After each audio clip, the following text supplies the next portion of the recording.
2024-এ স্বৈর শাসনের হাত থেকে, ফ্যাসিবাদ থেকে দেশকে মুক্ত করে বৈষম্যহীন একটি সমাজ গড়ার প্রত্যয় নিয়ে যারা লড়েছেন তাদেরকে আমি গভীর শ্রদ্ধার সাথে স্মরণ করছি। আমাদের স্মৃতি বিজড়িত 52-র এই রক্তাক্ত মাস, এই মাস বাংলাদেশ এবং বাঙালিদের হৃদয়ে জুড়ে আছে।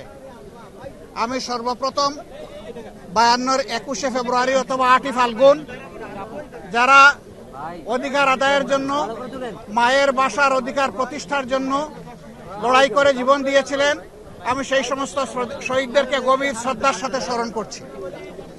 একই সাথে আমি 71-এ মুক্তিযুদ্ধে যারা শাহাদত বরণ করেছেন এবং লড়াই করেছেন তাদেরকেও গভীর শ্রদ্ধার সাথে স্মরণ করছি। তারই ধারাবাহিকতায় 24-এ স্বৈর শাসনের হাত থেকে, ফ্যাসিবাদ থেকে দেশকে মুক্ত করে বৈষম্যহীন একটি সমাজ গড়ার প্রত্যয় নিয়ে যারা লড়েছেন তাদেরকে আমি গভীর শ্রদ্ধার সাথে স্মরণ করছি। এই 3 পর্যায়ে যারা দুনিয়া থেকে বিদায় নিয়েছেন, মহান আল্লাহর দরবারে দোয়া করি আল্লাহ তাদেরকে শহীদ হিসাবে কবুল করুন। আহত হয়েছেন, ক্ষতবিক্ষত হয়েছেন, তাদের প্রতি সমবেদনা প্রকাশ করার পাশাপাশি আল্লাহর দরবারে দোয়া করি আল্লাহ তাদেরকে সুস্থতার নিয়ামত দান করুন। আমি এসেছিলাম বই মেলা দেখতে।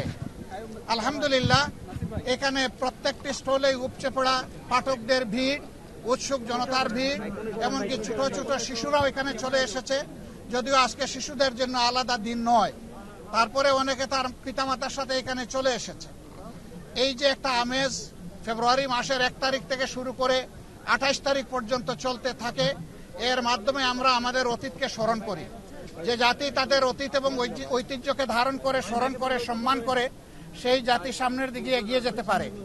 তা আমরা আশা করব যে এখানে যারা স্টল দিয়েছেন তারা পর্যাপ্ত বই পুস্তক রাখবেন এবং যারা পাঠক এবং এখান থেকে ক্রেতা যারা আসবেন তারা যেন তাদের চাহিদা মতো এখানে বইগুলা সংগ্রহ করতে পারেন।